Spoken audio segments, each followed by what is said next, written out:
To scream or not to scream? Alas, poor William, that is now the question. In the 2010s, 'tis better to scream than say, howl. No self-respecting, self-absorbed modern-day hipster would think of letting out a howl. That is so 50, 60 years ago. Back in the 50s, well, there was something to howl about. Now it's just screaming. Screaming about anything and everything under the sun. We are in love with screaming.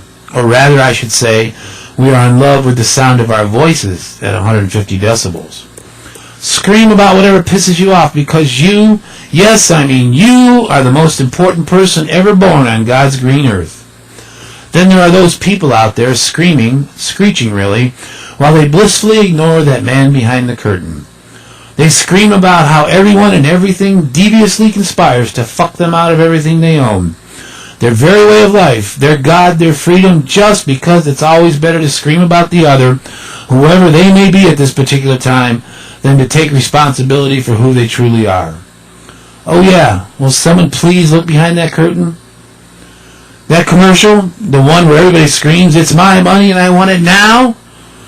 Could anything be more perfect than that particular contrived and oh so very sad when you actually think about it, tantrum to capture the geist of it all? Scream and you shall reap whatever it is that impelled you to scream in the first place.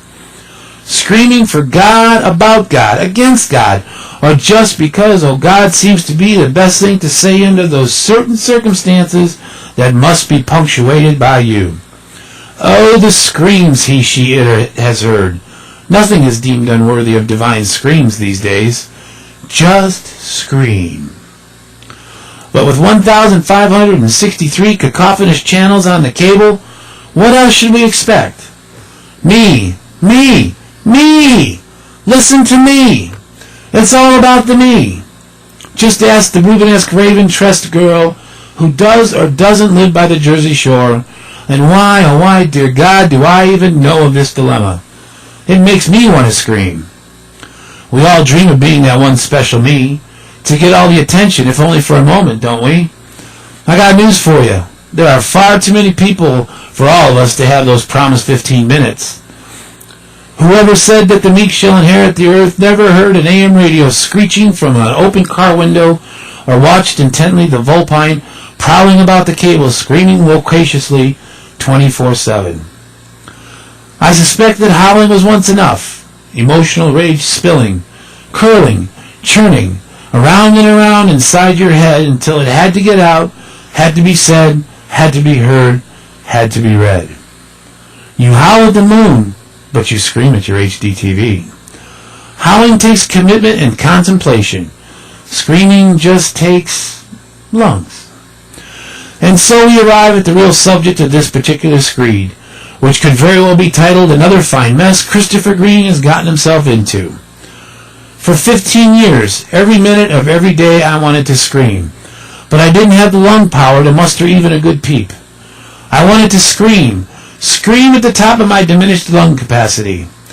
I wanted to scream my 30% worth, 70% taken by a disease that could have been nipped in the bud, a disease that is all but gone from the earth, the lottery ticket disease. Lucky me! I wanted to scream for my future, for the days I knew might never come.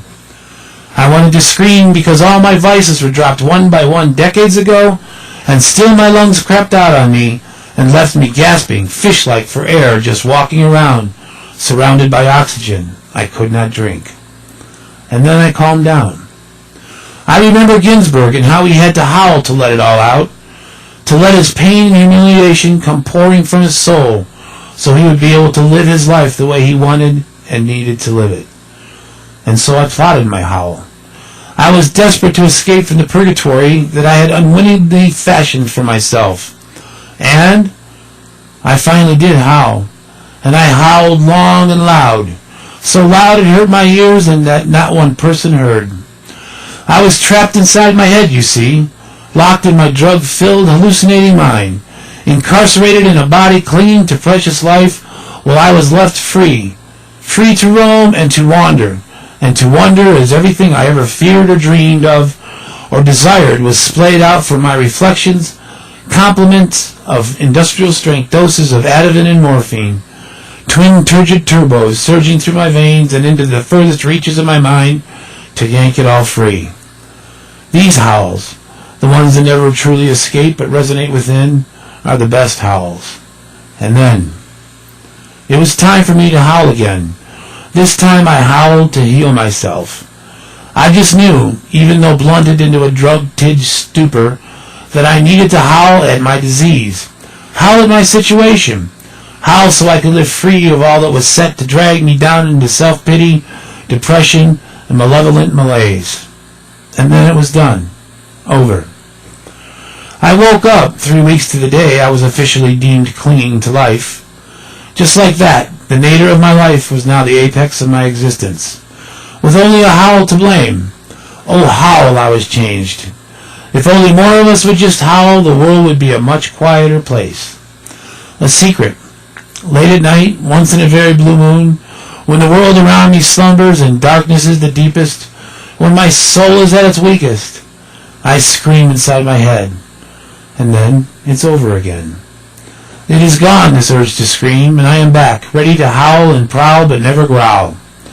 What have I truly learned from all this? It's pretty simple. I need to accept the things that I cannot change and hope I can change the things that I am able to. And folks, this is big, the biggest of the big, the wisdom to know the fucking difference. Now that is something to howl about. It is time to calm down and stop screaming so much. After all, a little howl will do you.